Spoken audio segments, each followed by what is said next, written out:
నీ మంచితనమే కలిగించెనాలో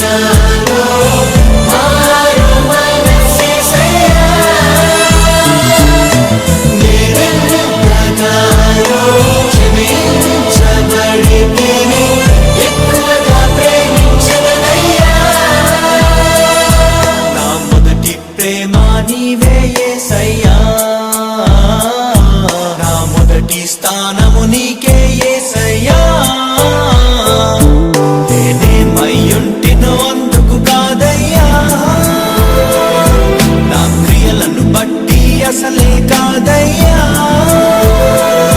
చూపావు ప్రేమ నాపై పిలిచావు నన్ను కృపకై జనములకు ప్రవక్త